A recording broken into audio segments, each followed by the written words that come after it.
What's going on, everybody? Welcome to Sports Geek. Man, what a trade deadline for the New York Yankees. Out of control. Out of control. Major moves being made here. Major moves. I mean, how could you be mad at the Yankees for what they've done so far, right? Let's just take a quick look at what's going on with what they picked up. So, as you know, if everybody's been watching the Yankees all day long, they picked up David Bednar from the Pirates.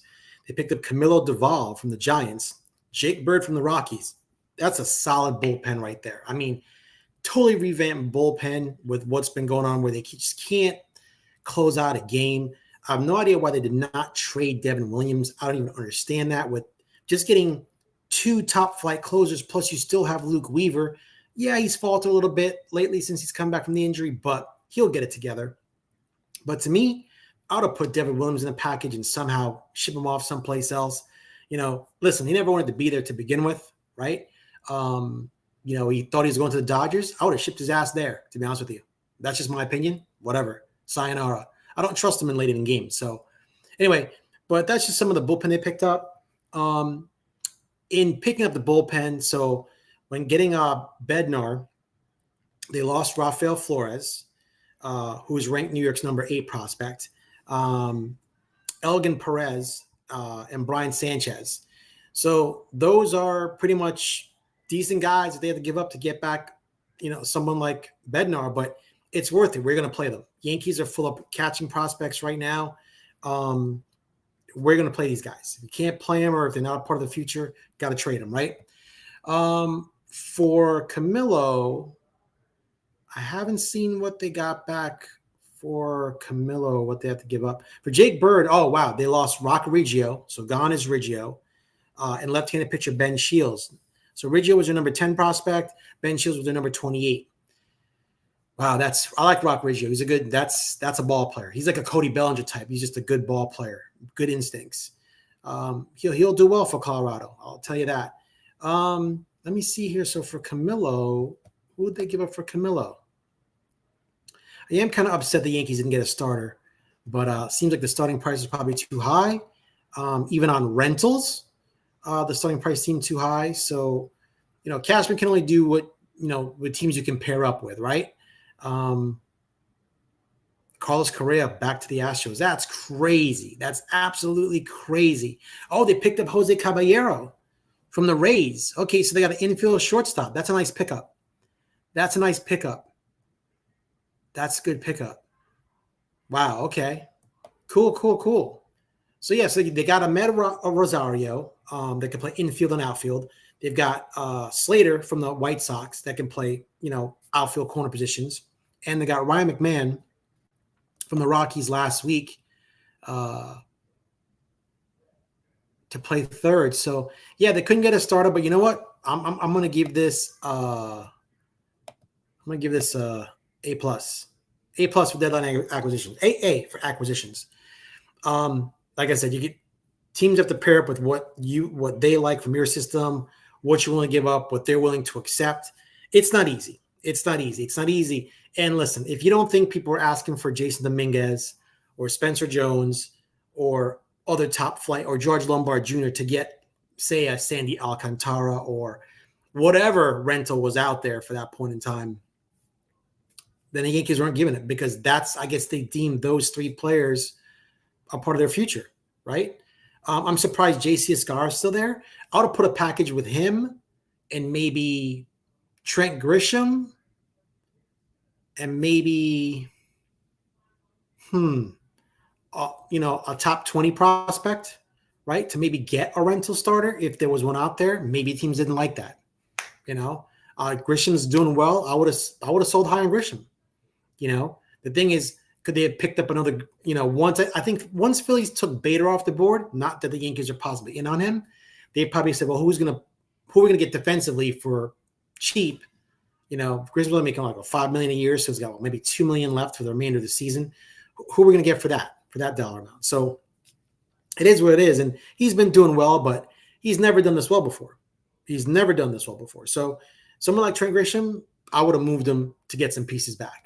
I would have moved, like I said, the Yankees have a lot of Rule 5 eligible draft. Oh, and they won the game against the Rays. Stroman won a game.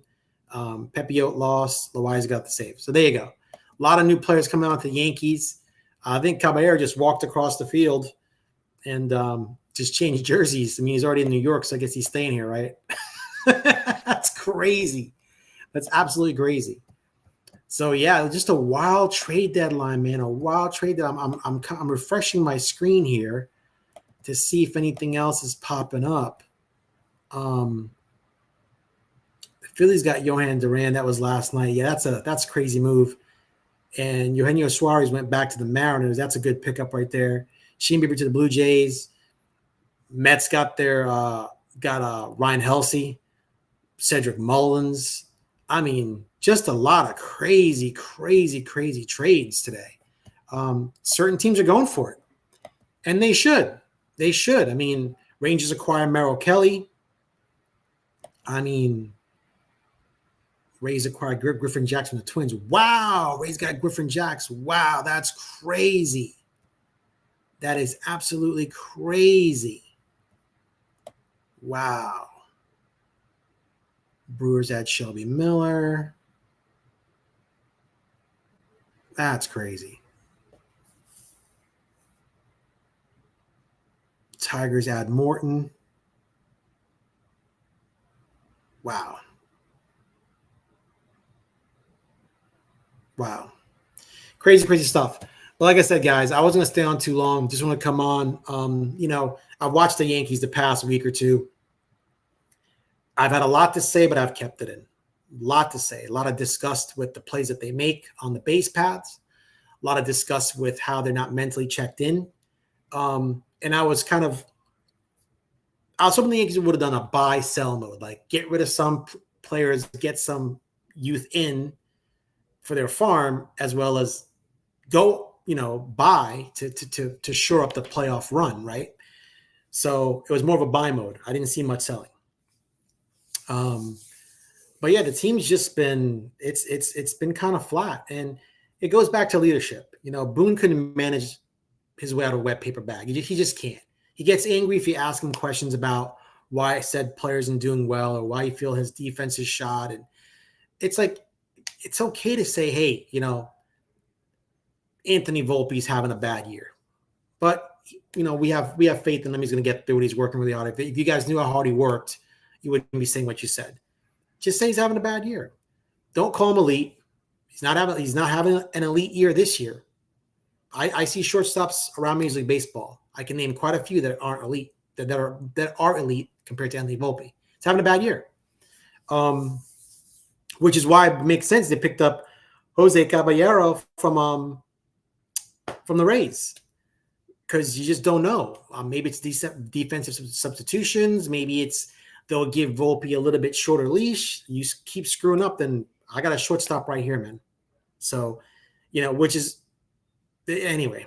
But yeah, the bullpen's been crap. They were good last night. They held the game, but they've been really inconsistent. I know a lot of them are injured, but still, it's been an up and down. It's been up and down with the Yankees in the bullpen. Judge is injured right now. I think, it's funny. The rumor that was going around, I don't know if this is true, is that the Yankees are willing to trade Cody Bellinger if Judge was out for the season, because the Yankees realize that the offense runs through Aaron Judge. Now, here's the Yankees' fucked up flaw. Here's how they do things. Think about this. They have never given this man the proper support he needs. They're like, here's your $40 million. Now go win us a championship.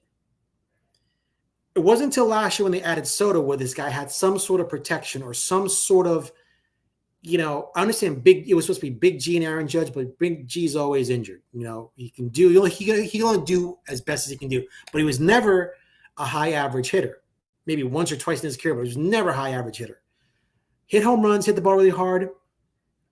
Not really that physically athletic out in the outfield, but that was it. Never had that support. They get Juan Soto, had the support. They went all the way to the World Series. They lost, yes. This year, who they back him with? Okay, they picked up Cody Bellinger, and thank God Cody Bellinger has been coming through. That trade looks like a win for the Yankees right there. Cody Bellinger is still owed a lot of money, and if he opts out this year, he's owed more. Now, Hindsight's 2020. This guy's a ball player. Cody Bellinger is the only Yankee hitter I see, in my opinion, in the lineup that with 2 strikes on this dude, he chokes up on the bat a little bit and slaps the bat at the ball to try and put the ball in place somewhere. Every other Yankee is swinging on their shoes. No control, no etiquette, no plate discipline.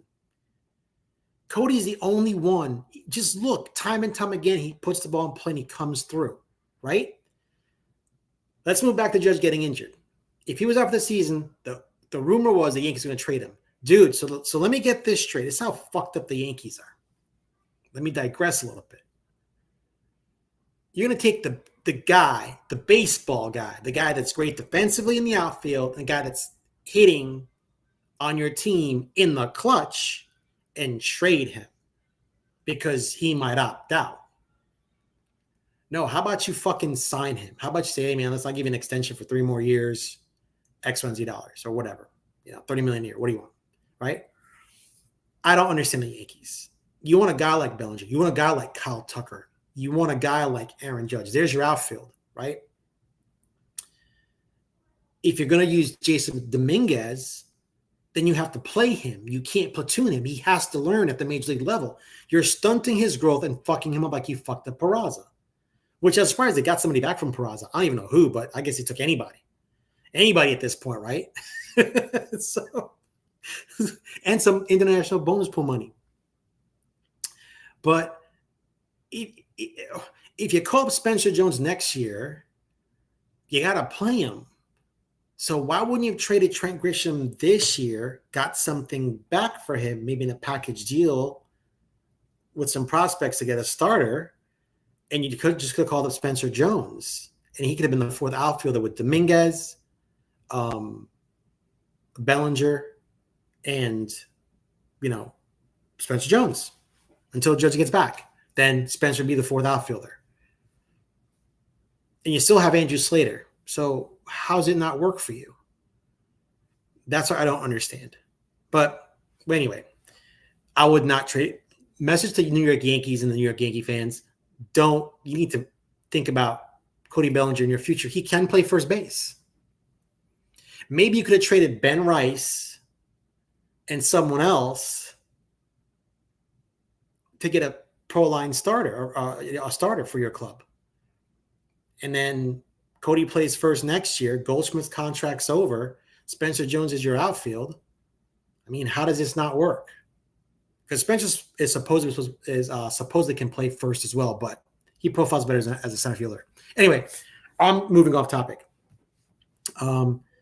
So yeah, that's what's going on. Just I wanted to come on here real quick. I don't come on as much. I use my laptop. My main computer's broken, so you can see it just looks all different. I'm in a different room, but whatever. But man, listen, the Yankees did good this year at the trade deadline. Really good pickups. I think they're going to do great. I'm not going to badmouth the team anymore. That's for another day. Let's see how these guys perform. Let's see how they act. Let's see how they get things done. And hopefully this actually energizes the team with these new players coming on board and just, really unify everyone to do a good playoff push. So anyway, I'm Errol from Sports Geek. Thank you for watching. Remember to like, subscribe, share, and comment. All right, guys, have an awesome night. I'll see you soon. Go Yanks. Good pickup. I'm out. Peace.